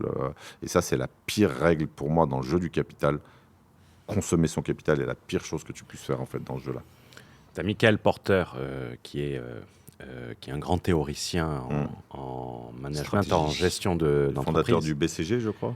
Et surtout des forces, il a théorisé les forces Ouais, de porteurs, etc. Et il est également professeur à la Harvard Business School, il me semble. Il définit la stratégie à peu près de la même manière. La stratégie, c'est choisir ce qu'on ne fera pas. Donc, c'est de procéder. Tu sais, on avait parlé dans le choix des vides de la via negativa de Taleb, de procéder par retrait. par retrait. Et on rejoint un peu ce point en disant, une stratégie, on va commencer par ce qu'on ne veut pas faire. Et Steve Jobs, d'ailleurs, soulignait aussi qu'il était aussi fier des projets qu'ils avaient accomplis que de ceux auxquels ils avaient renoncé. Et vraiment, cette notion du renoncement, on peut très vite accumuler beaucoup de choses et notre capacité de production reste limitée, si tant est que, bien évidemment, il y a toujours le levier humain, économique, technologique pour le multiplier. Mais fondamentalement, on reste quand même dans une capacité de production qui est finie. Et savoir concentrer ses paris, c'est la meilleure manière de performer au mieux. Et je dis ça en ayant aujourd'hui cette activité différente. Et tu vois, c'est très intéressant parce que pour rebondir sur ce qu'il dit, il explique que la plupart des entrepreneurs n'ont pas de stratégie, elles ont un ensemble d'activités qui s'accumulent au fil du temps, souvent guidées par l'ego des dirigeants, qui veulent croître dans toutes les directions, saisir toutes les opportunités et être présents sur tous les marchés. Tout à fait. Mais ça, c'est intéressant parce que en immobilier, Le Strandling. je dirais que 99% des individus n'ont aucune stratégie, en fait. Mis à part le conformisme. Faire comme les autres. Et je ferai encore un autre parallèle en stratégie éducative. La plupart des parents, c'est pas insultant ce que je veux dire, mais ça reste un constat sociologique, l'immense majorité des parents n'ont aucune stratégie. Je prends un exemple sur une stratégie d'apprentissage des langues étrangères. La Rolls étant l'immersion totale à l'étranger, la plupart des gens n'ont pas de stratégie éducative. Donc cette notion de stratégie, essayer de penser en amont des actions, c'est quelque chose qui est fondamental en fait et qui s'applique à tous les domaines. Individuel, professionnel, conjugal, familial, etc. Donc penser stratégie, c'est hyper important. Et ce qui est marrant, en fait, quand tu réfléchis à la question par rapport à certains commentaires que tu peux te prendre dans la tête parfois, c'est... tu as des gens qui te font des remarques qui sont au niveau 0 de la stratégie et donc qui exigent de la tactique, qui exigent le couteau, le sabre, sans savoir l'utiliser. Et tu as le refus de monter au niveau stratégique et les gens veulent rester au niveau le plus opérationnel. Mais l'opérationnel, sans avoir pensé en amont une stratégie, c'est pas, je pense pas que ce soit la meilleure des stratégies. Et c'est ça qui est qui est intéressant, c'est que la stratégie est absente dans beaucoup de domaines, et notamment dans les sciences de l'enrichissement, mis à part le coup de bol. Donc penser stratégie dans tous les domaines d'activité, je pense que c'est indispensable. Maintenant, est-ce de la veille réputationnelle ou de l'ego qui te mène à lire absolument tous les commentaires partout ? Non, mais ta question, elle est, ta question, elle est intéressante parce que il y a un peu d'ego, je pense. Il y a une forme de justice intellectuelle. C'est-à-dire que quand tu n'es fondamentalement pas d'accord en fait, avec... quand tu échanges avec... quand tu vas répondre à un commentaire et que la personne... que tu estimes que la personne n'a pas pris le temps d'absorber les idées que tu as souhaité véhiculer, mais au final, ça ne sert à rien. Non, mais Au final, ça ne sert à rien parce que tu as très peu de gens intelligents qui sont capables de dire effectivement, je me suis trompé. Tu vois, moi, une fois, un jour, j'ai fait un commentaire qui était... je l'ai regretté, c'est il y a très longtemps, ça doit être il y a 5 ans. J'ai fait un commentaire qui était un petit peu désobligeant et la personne m'a répondu et je lui ai dit écoute, je te présente mes excuses, mon commentaire était déplacé et je vais le supprimer, tout simplement. Donc en fait, répondre aux commentaires, je pense que ça ne sert à rien. Alors aux commentaires complètement à côté de la plaque. Essayer de faire entendre raison à un mec qui n'est pas d'accord, c'est comme essayer de calmer un chat en lui donnant un bain. J'aime bien cette image. Et je laisse les gens imaginer la scène et les bruits, tu vois. Voilà. Un exemple qu'on pourrait utiliser sur la stratégie, c'est renoncer. D'entreprise qui a fait ça. Quelle est la compagnie la plus rentable, la compagnie aérienne la plus rentable d'Europe? Ryanair. Qu'est-ce qu'ils ont fait? Ils ont renoncé à tout. Bientôt, je crois que tu n'as plus. Ils vont même renoncer au siège. Ouais. Non, mais- Et tu sais qu'il va falloir payer pour aller pisser un coup dans le. Ouais. Ouais, ils ont ce projet, mais bon. Ils avaient sorti le vol pour New York à 17 €, mais il fallait venir avec son avion. Non, ils sont, ouais. Non, mais ils se sont concentrés toute grande sur. entreprise, Coca-Cola, à un moment donné dans son histoire, fait des crevettes.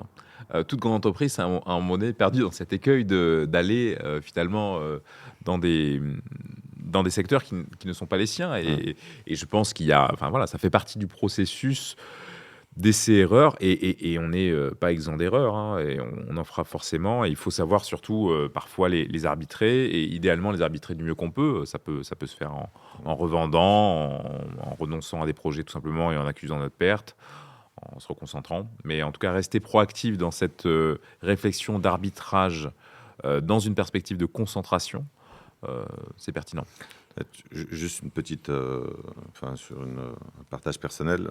Moi, j'adore le cinéma, et en fait, depuis que je me suis mis en fait à fond dans la rédaction, dans mon livre, j'ai renoncé en fait à beaucoup de soirées cinéma, tout simplement. Ça fait déjà plus de 6 mois. Donc, il faut accepter aussi de renoncer à des activités qui sont plaisantes pour réaliser d'autres projets.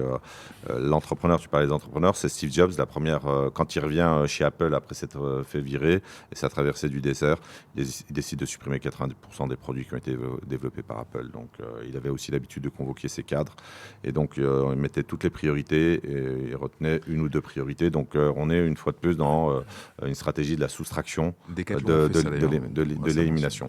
Exactement. On fait ça récemment, et je trouve que le chemin. Yann Leonardi a fait une très belle vidéo sur le repositionnement de marque de Decathlon récemment, qui est très belle enseigne. Qui est une très belle enseigne française de la famille Mullier, tout à fait, et qui est remarquable. Meilleur rapport qualité-prix. International aujourd'hui. On arrive sur la fin de ce podcast. Il sera difficile de lutter contre cet ego, parce que l'ego, il refuse toujours de perdre proprement. Et je vais prendre une citation de Ryan Holiday que j'ai notée, c'est que l'ego mène à la jalousie et pourrit les gens petits et grands. L'ego soudoie la grandeur en trompant son détenteur. Je trouve que c'est très très bien écrit.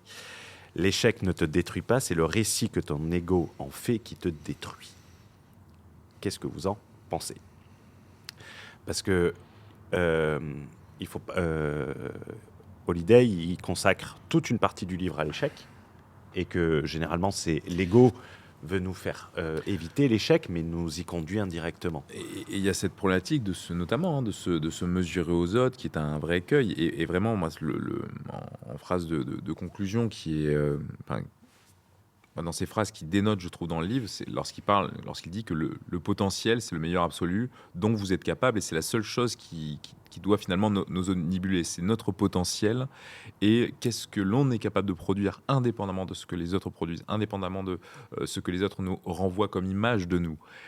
Et se concentrer sur son potentiel, sa stratégie, sur sa croissance personnelle, dans la perspective d'augmenter son potentiel, c'est peut-être là la clé à retenir de ce livre. Et de faire preuve de lucidité. Et par exemple, il y a quelqu'un qui en a parlé, et je vais te prendre la définition, et tu vas me dire ce que tu en penses. Parce que, pareil, mon mentor avait comme phrase « Le point commun entre tous tes échecs, ça reste toi ». Que je trouve violente, mais très réaliste.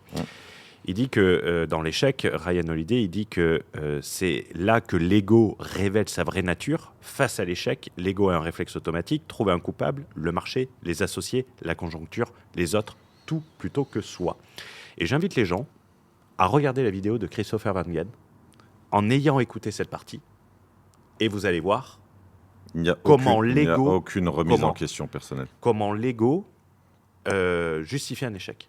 Et là, c'est pas... mais c'est une démonstration... Non, mais c'est pas pour... C'est de la sociologie.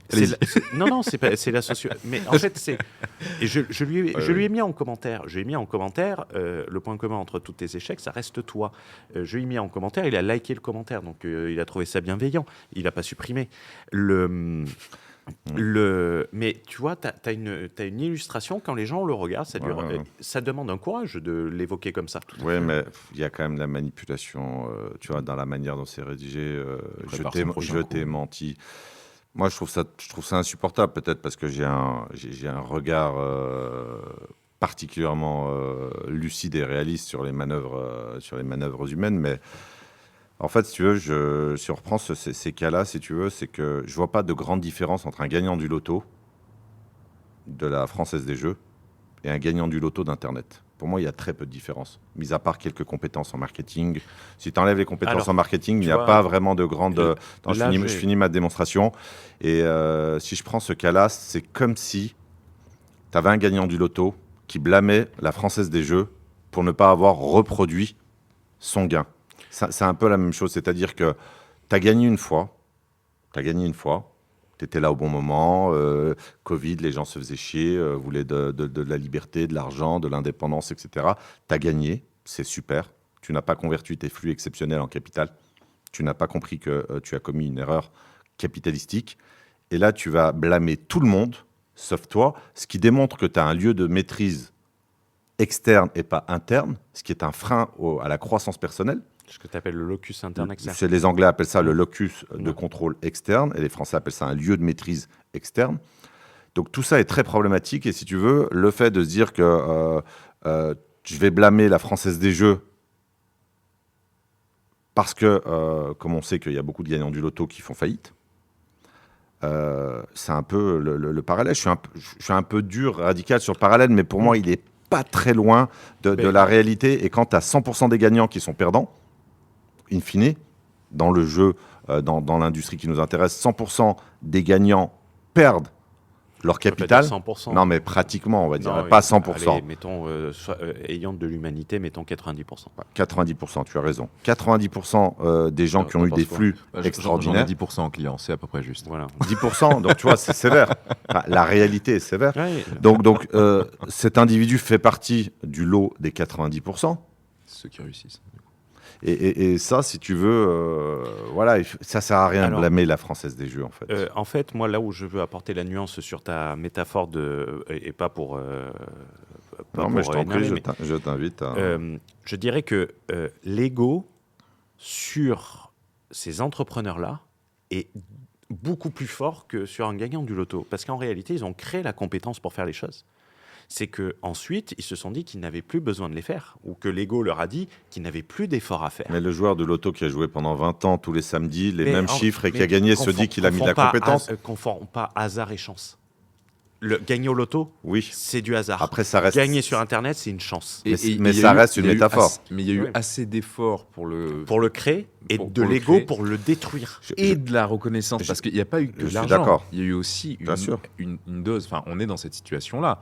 Je veux dire, moi, le niveau de reconnaissance narcissique que m'a apporté Internet est quand même très important. Et il faut savoir, quand même l'encaisser, le gérer, l'accueillir avec tout ce que ça représente. Attention, Fouad, on n'est qu'un audio, nous. Non, mais mais attention, moi, pour répondre à ce que tu dis, tu vois, moi, je ne suis pas tombé dans cette problématique parce que tu te montres pas déjà. Mais après, pas de la reconnaissance ne pas se montrer, ça ne veut pas dire que tu n'es pas nourri par voilà. Et l'événement, c'est très fort. Tu vois, dans mon dernier mastermind de Signe Nord, il y a un gars qui m'a dit putain, c'est trop cool de te voir en vrai, machin, etc. T'es comme une star. Enfin, il me tenait. Je lui ai dit écoute, moi, je fais caca pipi comme tout le monde. Je suis. Merci la monétisation. Non, mais ce que je veux dire, c'est que si tu commences à penser que tu es spécial, que tu es supérieur aux autres, que tu es un génie, bah, c'est le début de la fin. C'est tout. Ah non, mais bien évidemment. Tu vois, et ça veut dire que quand tu dis j'ai eu la grosse tête, il y a un moment donné, j'ai eu la grosse tête parce qu'attention, toi, tu parles d'un certaine, on va dire, reconnaissance. Il a parlé de. Non, mais. Vraiment de reconnaissance narcissique. Et moi, je l'accueille comme de la reconnaissance narcissique. Mais qui t'apporte quoi ? Mais justement, il faut arriver à la digérer. En fait, il faut arriver à ne pas croire à l'histoire que ça t'amène à te raconter toi-même. Mais tu n'as pas rempli une salle de 4000 personnes. Ce que je veux dire, c'est que quand tu commences à remplir des salles de 4000 personnes, et ensuite, il parlait de salles de 8000 personnes. C'est pas Johnny Hallyday, non ? Voilà, le problème, c'est que là, tu bascules dans autre chose que le jeu du capital, et c'est ce que je voulais dire. bien sûr. Évidemment, on a un petit nom dans nos domaines, mais voilà, t'es pas, Non, bien sûr, bien sûr, pas Johnny Hallyday. C'était d'ailleurs, qui c'est qui avait dit ça? Je crois que c'est Christophe Rocancourt, tu vois, un type vraiment très intelligent. Si on écarte le fait que, comment dirais-je, il n'a pas forcément toutes les bonnes intentions. Il disait, même les plus grands, Jean-Claude Van Damme, quelqu'un de très intelligent dont on a l'habitude de se foutre de sa gueule. Merci les guignols. Michael Jackson, qui était un des plus grands, la plupart des gens l'ont oublié. Voilà, c'est tout. Donc, t'es pas Michael Jackson, tu es personne, pratiquement. Bien sûr. Et tu dois travailler, en fait, pour toi-même. Et la comparaison sociale, et c'est quelque chose de très négatif, mais c'est un cas qui est très intéressant. Je suis d'accord avec ta nuance. Ta nuance est très juste, mais il faut quand même se remettre... C'est l'ego qui les détruise, Voilà. dans le sens où en fait, ils considèrent qu'ils n'ont plus d'efforts à faire. Et il y a une chose que j'aime bien différencier. Gagner au loto, c'est du hasard. Gagner de l'argent sur Internet, c'est la chance. Et la chance, contrairement au hasard, elle se provoque. C'est une compétence. Et il y a une très bonne vidéo d'un professeur de l'ESCP qui fait une conférence de 6 minutes sur la chance, face caméra, mais vraiment très basique, mais très intéressante. Je me servirai la partie 8 pour jumper sur la conclusion, pour sauter sur la conclusion. Et servir de pont, en quelque sorte, c'est le vrai standard, c'est devenir meilleur, c'est pas seulement gagner. Dans son livre, Ryan Holiday, il termine sur une question qui dérange, et si gagner n'était pas le bon objectif. Il cite notamment Bill Walsh et une équipe. L'entraîneur n'était pas obsédé par la victoire, il était obsédé par les standards, les processus, la qualité d'exécution au quotidien, et les victoires sont venues. Tout à fait. La victoire a été une conséquence du travail qui a été mis en avant. 3 Super Bowls en une décennie, ce qui est colossal.